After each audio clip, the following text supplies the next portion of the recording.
यस्य स्वयं स्वभावाप्ति रमावे कृत्स्नकर्मणा तस्मै संज्ञानरूपाय नमोस्तु परमात्मने। गुरुमहापान्तलो नित्यं ज्ञानदैशनदायका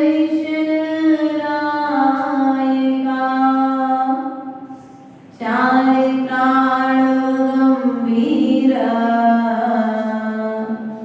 मोक्षमार्गोपदेशिका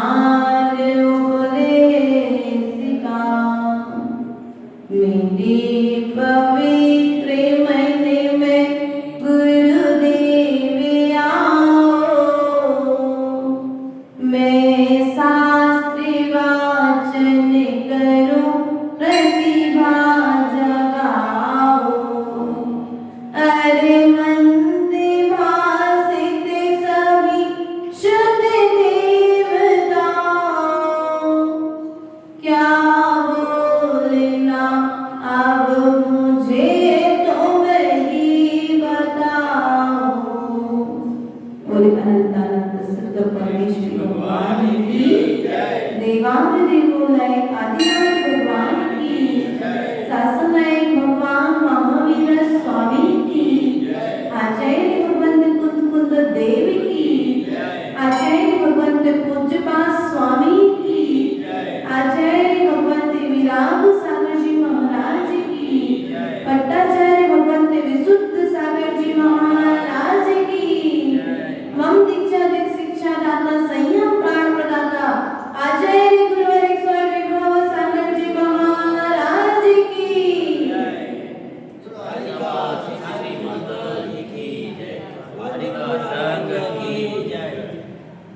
प्रिय बंधुओं, पूर्व की कारिका के माध्यम से हमने जाना था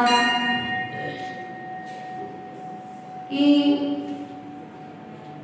आत्मा का उपकार करने से और शरीर का उपकार करने से हम मात्र आर्द्र ध्यान में ही लगे हैं और कुछ भी नहीं है। और जो आत्मा को उपकार कर रहा है वो निरंतर धर्म ध्यान में लगा हुआ है। इसलिए आज इसी क्रम को आगे बढ़ाते हुए अपनी आत्मा के प्रदेश प्रदेश से प्रभु को नमस्कार करते हुए अपनी आत्मा के उपकार के लिए प्रभु के द्वारा जो देशना दी गई है उस देशना का रसास्वादन करेंगे। क्योंकि आचार्य भगवंत ने कहा है विवेकी पुरुष तो वही है जो अपने गुणों का आदर करे और अवगुणों का त्याग करे। क्या? गुणों का आदर करे और अवगुणों का त्याग करे। अवगुणों का अनादर नहीं करना, क्योंकि अपने आचार्य परमेश्वरियों ने क्षमा की बात तो सिखाई है लेकिन क्रोध का आचरण करके नहीं दिखाया है।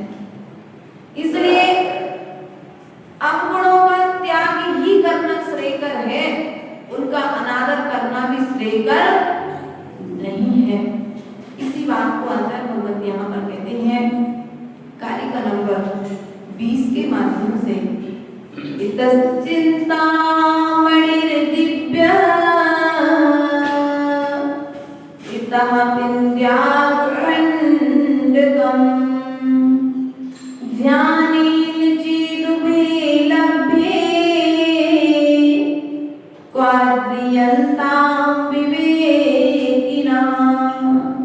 अर्थात एक तरफ चिंतामणि रत्न है और दूसरी तरफ खली कटोरा है, तो ये दोनों यदि ध्यान के द्वारा प्राप्त होते हैं तो बुद्धिमान मनुष्य किसे प्राप्त करने की भावना करेगा?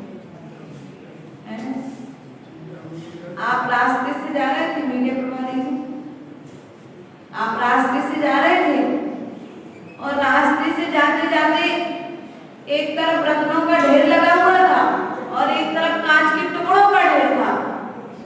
अगर आपको पहचान है तो आप क्या करोगे? रत्नों को अपने घर ले जाओगे, और यदि आपको पहचान नहीं है तो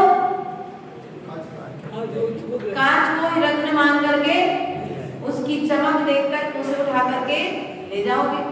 लेकिन जो विवेकी पुरुष हैं, विवेकी क्या करेंगे? विवेकी पुरुष क्या करेगा? ध्यान पूर्वक उसे देखेगा, उसको परखेगा और परखने के पश्चात में कांच को छोड़ करके रत्नों को अपने घर पर। और हम लोग विवेकी हैं कि अविवेकी है? बोलो। अब निर्णय तो अपनी बात चल रही, तो निर्णय भी तो अपन को करना पड़ेगा। ये मनुष्य पर्याय नहीं है। तो यहाँ पर ध्यान की बात आई। ध्यान ही चीजों वेला पे क्वाद्रियंता विवेकिना। जो विवेकी जन है वे ध्यान के द्वारा क्या करते हैं? रत्नों को ले जाना पसंद करते हैं।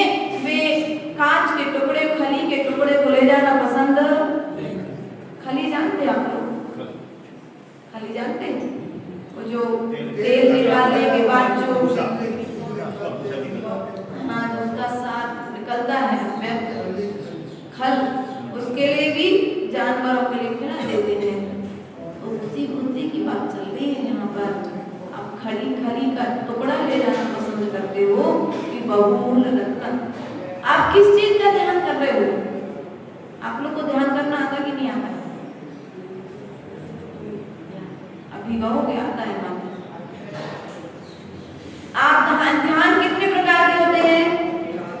अच्छा, कौन कौन से? आत्म ध्यान, मुक्त ध्यान, धर्म ध्यान और तुल्य ध्यान। अब इनके उत्तर भेद करेंगे तो ध्यान हो जाएंगे 16 प्रकार के। कितने प्रकार के हो जाएंगे ध्यान? 16 प्रकार के। आत्म ध्यान के 4 भेद, रौद्र ध्यान के 4 भेद, धर्म ध्यान के 4 भेद और शुक्ल ध्यान के 4 भेद। चलो अब आप लोग संयोग, इष्ट का सहयोग, इष्ट का वियोग और अनिष्ट का सहयोग होने पर परिणाम में उतार चढ़ाव आता कि नहीं आता? बोलो। परिणामों में परिवर्तन आता कि नहीं आता? अरे वो बहुत अच्छे थे, वो चले गए छोड़ के, हमारे जीने का एक ही तो सहारा था और एक ही लड़का था, वो कोरोना में चला गया। क्या हो रहा है? इष्ट का वियोग हो रहा है। आत्मा का ध्यान हो रहा कि नहीं हो रहा है? आप लोग कहते ध्यान तो होता ही नहीं, हम लोग को आता ही नहीं ध्यान करना। ध्यान हो रहा है कि नहीं हो रहा है? 24 घंटे में से यदि आपके ध्यान का हिसाब लगाया जाए, सोते खाते उठते बैठते चलते फिरते व्यापार करते हर क्रिया करते हुए यदि ध्यान चल रहा है तो रौद्र ध्यान निरंतर चल रहा है। और आप इस मनुष्य पर्याय के माध्यम से धर्म ध्यान करके कर्म की निर्जरा कर सकते थे, लेकिन कर्म की निर्जरा ना करके इन्होंने ऐसा कह दिया, उन्होंने वैसा कह दिया, इनने ऐसा कर दिया, उन्होंने वैसा कर दिया, ये ऐसे हैं, वे वैसे हैं। क्या कर रहे? कहाँ लगे हो? ये मनुष्य पर्याय मिली थी। मैं कैसा हूँ, मुझे क्या करना है, मुझे कैसा बनना है, मुझे स्वयं को निहारने के लिए मनुष्य पर्याय मिली थी। लेकिन हमारा उपयोग कहाँ है? उस बगुले की तरह टकटकी लगाए, बिल्कुल एक पैर पर खड़ा है बगुला तालाब में, और जैसे ही मछली आए और तत्काल उसको झपटा लेकर के आप लोग भी क्या करते हो? मौका मिला नहीं आर्द्र ध्यान का कि पीछे हटते। धर्म ध्यान के लिए मौका मिलता है तो छोड़ देते हो। अरे कर लेंगे धर्म, कोई नबी उम्र निकल गई, अभी तो उम्र बहुत बड़ी है भैया, कोई भरोसा नहीं है समय का। इसने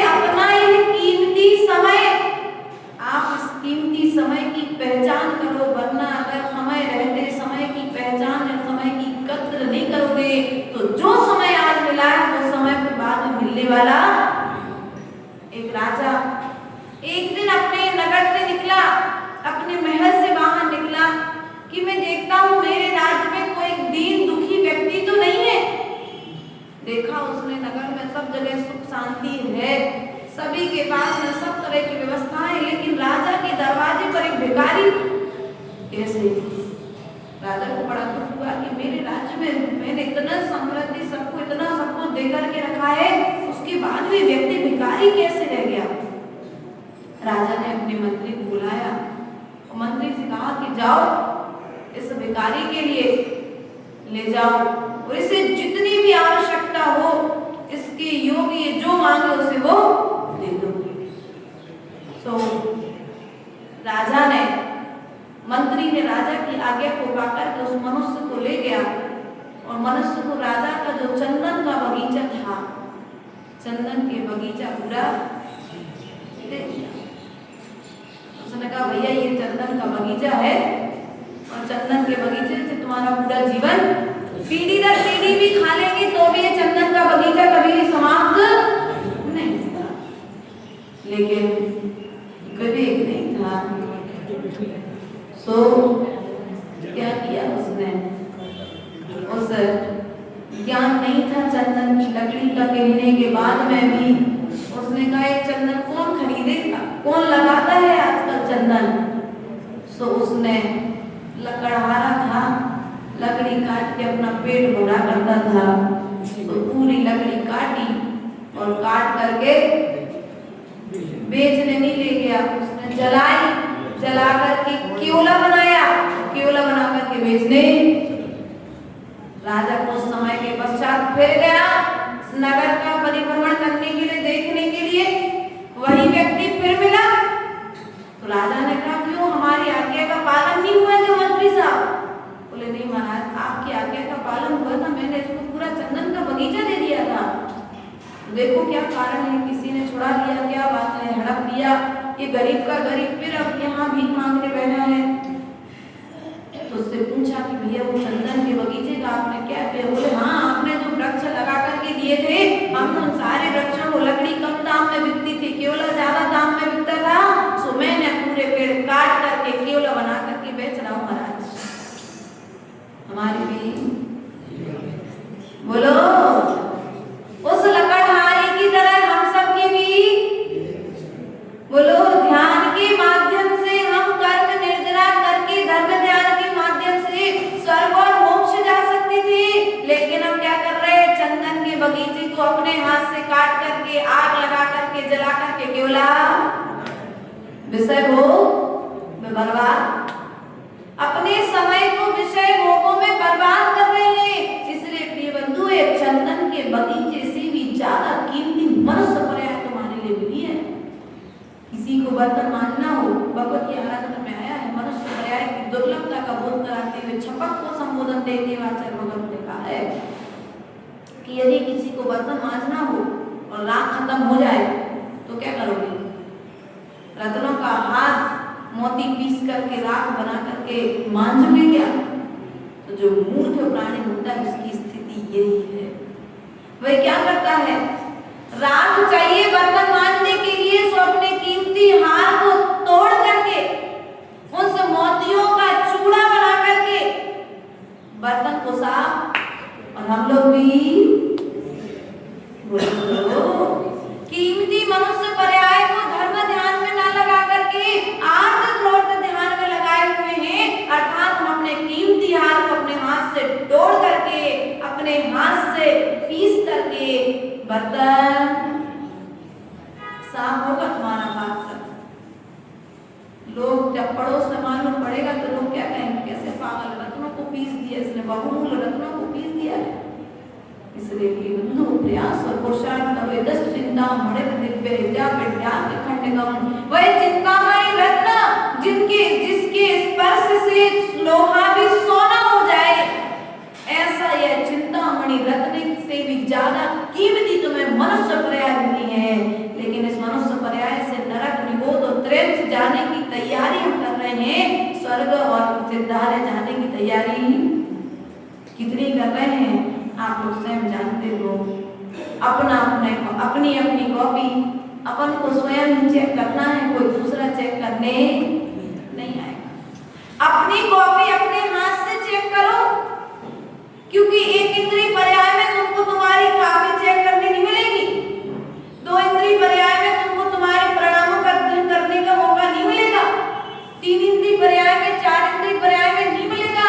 ये दुर्लभ मौका तुम्हें मिला है अपने परिणामों को शुद्ध करने का, तो मात्र एक मनुष्य पर्याय में मिला है, देव पर्याय में भी चाह करके नहीं कर पाओगे।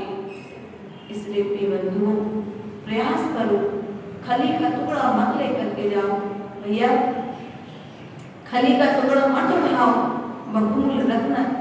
इस मनुष्य पर्याय से तुम क्या क्या कर सकते हो, जो जो श्रेष्ठ कार्य है हमने इस मनुष्य पर्याय के माध्यम से एवरेस्ट की चोटी पर चढ़ने वाले तो बहुत लोग देखे हैं, लेकिन वे लोग दुर्लभ हैं जो समय से की यात्रा करते हैं। वे लोग दुर्लभ हैं जो कर्मों की निर्जना का उपाय करते हैं। कर्म का बंद करते तो हर प्राणी ही दिखाई देता है, कर्म का बंद तो एक इंद्रिय में भी कर रहा है, दो इंद्रिय में भी कर रहा है, तीन इंद्रिय में भी कर रहा है, चार इंद्रिय में भी कर रहा है, पंच इंद्रिय में कर रहा है, लेकिन कर्म की निर्जना यदि कहीं बंद कर सकता है, संपूर्ण कर्मों को यदि क्षय कर सकता है, तो वह एक पर्याय मात्र मनुष्य पर्याय। इसलिए प्रयास करो, संपूर्ण कर्मों के क्षय करने का उपाय है मनुष्य पर्याय में, क्योंकि 6वें गुणस्थान, 7वें गुणस्थान, 5वें गुणस्थान की यात्रा होती है कहाँ पर? मनुष्य पर्याय में। त्रिंचगति का जीव भी 5वें गुणस्थान तक जा सकता है, लेकिन 6वें गुणस्थान में और 6वें 7वें गुणस्थान में जो पहुंच गया, 7वें 8वें 9वें 10वें आदि गुणस्थान में कौन यात्रा करेगा? उसमें भी स्त्री वेदों के पास में नहीं है, स्त्री पर्याय के पास में नहीं है। वेद की अपेक्षा हो सकता है स्त्री, लेकिन द्रव्य की अपेक्षा से पुरुष पर्याय ही होना चाहिए 6वें गुणस्थान के। और आप लोग सौभाग्यशाली हो, चाहो तो एक क्षण में सब कुछ त्याग करके मुनि बन सकते हो, लेकिन फिर भी बोलो, फिर भी बनने का पुरुषार्थ नहीं कर रहे हो, अर्थात तुम्हारे लिए चंदन का बगीचा मिला है, मोतियों का हार मिला है, क्या कर रहे हो? धागा आने के लिए रत्नहार मत। आचार्य गुरुदेव ने जयमाला में लिखा है, भगवती आराधना का सार है ये, गुरु पूजा कर चाह मत, लौकिक दैहिक स्वार्थ, चंदन मन मत काटिए, कौदो पाने रत्न जला मत राख ले, रत्न जला मत राख, चंदन पर मत काटिए, कौदो पाने। अर्थ एक और बहुत अच्छा इसमें प्रकरण आया है, तो कहने का तात्पर्य है हमारे पास एक दुर्लभ मनुष्य पर्याय है, देव शास्त्र गुरु की भक्ति करके उनके भक्ति के प्रसाद से हम अपने आत्मा की यात्रा प्रारंभ कर सकते हैं, क्योंकि ये संगति मुझे उनके जैसे बनने के लिए मिली है। क्या? जब माटी कुम्हार की संगत में जाती है तो मंगल कलश बन जाती है। क्या? माटी जब कुम्हार के हाथ में जाती है तो मंगल कलश बन जाती है, और वही माटी चिड़िया के चोंच में जाती है तो उसका घर बन जाती है। देख रहे अपन की नहीं देख रहे?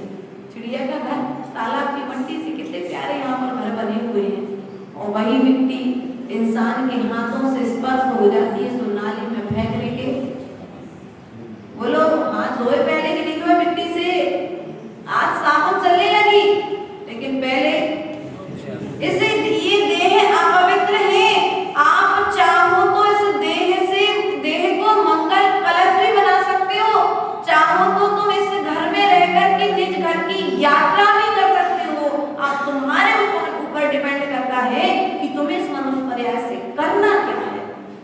मंगल कलश बनाना है कि किसी के रहने का स्थान बनाना है। अपने अपने व्यक्ति के पास में कला है, लोहार के हाथ में लोहा जाता है तो वह भी अपने लोहे के जो आभूषण होते हैं, लोहे के जो औजार होते हैं, उस रूप में परिवर्तित हो जाता है। वही औजार किसी कसाई के हाथ में जाता है तो घात कर देता है, और वही औजार किसान के हाथ में जाता है तो जीवन दान देता है। भैया औजार वही है? फावड़ा, गेंडी, कुल्हाड़ी किसान के हाथ में गई तो उसने क्या किया? उपजाऊ भूमि को बनाने में सब आदि औजारों का प्रयोग किया। और हम लोग क्या कर रहे हैं? हमारे पास औजार तो है, लेकिन औजार के उपयोग की विधि नहीं है, इसलिए दुरुपयोग करते हैं। क्या हमारे पास औजार तो है, डॉक्टर के पास में औजार है, तो डॉक्टर क्या कर रहा है? उपयोग कर रहा है। और किसी बच्चे के पास में पहुंच जाए क्या करेगा? डॉक्टर उसी कैंची से रोगी का रोग ठीक करता है, बच्चा उसी कैंची से कपड़े काटेगा, कागज काटेगा और नाना तरह के गलत कार्य कर सकता है। अपने अपने प्रयोग की विधि है, वस्तु वही है, वस्तु का प्रयोग हम कैसा कर रहे हैं। यही मनुष्य पर्याय हमारे तीर्थंकरों को मिली थी, यही मनुष्य पर्याय चक्रवर्तियों को मिली थी, और यही मनुष्य पर्याय हमें मिली है। यही मनुष्य पर्याय चंदना को, सीता को, अंजना को मिली थी, और यही स्त्री पर्याय हमें मिली है। उन्होंने स्त्री पर्याय में आरिका बन करके, स्त्री पर्याय का छेदन करके स्वर्ग में देव बन गए। अब हमें क्या बनना है? स्त्री पर्याय का छेदन कैसे होगा? तो जब तक आरिका नहीं बनोगे तब तक स्त्री पर्याय का छेदन होने वाला नहीं। एकमात्र स्त्री पर्याय के छेदन का उपाय है आरिका पद, संयम। इसलिए प्रयास करो, निर्दोष सम्यक दर्शन का पालन करो और व्रतों की ओर अग्रसर होने की भावना करो। और जब मन मजबूत हो जाए तो बढ़ जाओ। हम तो ये कहते हैं, जब हम निकल रहे थे ना भैया, तो लोग कहते थे बहुत कठिन मार्ग है, अब बढ़ गए, बीच में विश्वास वगैरह खराब हुआ तो लोग कहने अगर बोला था ना नहीं वो दीक्षा भी उम्र छोटी है इसलिए देखो तुम्हारी तबीयत खराब हो गई। तो हम तो अपने आप ही कहते थे, देखो भैया जब ओखली में मुंह दी तो मूसरों से क्या डर? क्या ओखली जानते आप लोग? खलवट्टा आपके यहाँ हमने भैया कलिंजना में देखा था, हम लोग जंगल जाते थे, एक पुराना घर बना था, एक जमीन में गड्ढा करते थे और फिर एक लकड़ी का मूसर पड़ा है। अब तुम लोग समझ जाओ बागड़ी में क्या बोलते हैं। तो उसमें दाल डाल करके दो महिलाएं, एक महिला जिसकी जैसी सामर्थ्य होती थी कूटते थे ना, है ना? बस तो जैसे हम वो दाल बेचारे ओखली में चली गई है तो हम मूसरों से क्या डर? अब कर्म का उदय आएगा, अच्छा भी आएगा, बुरा भी आएगा। तो बुरे समय में धैर्य रखना है और अच्छे समय में भी धैर्य रखना है। अच्छे समय में भूलना नहीं है और बुरे समय में भूलना नहीं है। तो कर्म आएगा और आकर के वापस चला जाएगा। इसलिए इस मनुष्य पर्याय की दुर्लभता को समझो कि हमारी स्थिति यही है कि थोड़ा सा यदि लोग होता है तो भूलने लग जाते हैं, धर्म में ध्यान छोड़ करके बैठ जाते हैं। इस मनुष्य पर्याय से हम कुछ भी लाभ नहीं उठा पा रहे हैं। उठा पा रहे क्या? मनुष्य पर्याय से क्या लाभ उठा रहे हैं आप लोग? सुबह से देव दर्शन कर रहे हो, बहुत अच्छी बात है, कुछ तो लाभ उठा रहे हो, लेकिन इससे और कुछ लाभ उठा सकती हो क्या? भैया आपको मालूम हो मोबाइल में कौन कौन सी फैसिलिटीज हैं? आप लोग यूज करते कि नहीं करते? सब चीजें, सब फंक्शंस खोलते कि नहीं खोलते? कौन कौन से फंक्शंस आपका मोबाइल ले सकता है, झेल सकता है, मतलब अपलोड कर सकते हो आप। उन सब चीजों को आप लेकर के अगर आपके काम की तो आप उपयोग में लेते कि नहीं लेते? मोबाइल का पूरा यूज करते हो, 15,000 20,000 का एक मोबाइल खरीद तो उसका पूरा यूज करते हो, लेकिन ये मनुष्य पर्याय का पूरा उपयोग। आचार्य भगवान कहते थे जितना ज्ञान मनुष्य के पास में है उतना ज्ञान किसी के पास में नहीं है। यदि मनुष्य अपने ज्ञान का सदुपयोग कर ले तो उसे केवल ज्ञान होने में समय नहीं लगेगा। अब वो बात लगी कि पंचम काल में केवल ज्ञान होता नहीं है, लेकिन पंचम काल में केवल ज्ञान की तैयारी तो होती है। बोलो, पंचम काल में केवल ज्ञान की तैयारी होती कि नहीं होती है? अब जब पंचम काल में केवल ज्ञान की तैयारी होगी तो कैसे होगी? तो आचार्य भगवान ने कहा अपने मति ज्ञान और श्रुत ज्ञान को शुभ में लगा दो, केवल ज्ञान प्रकट होने में समय नहीं लगेगा।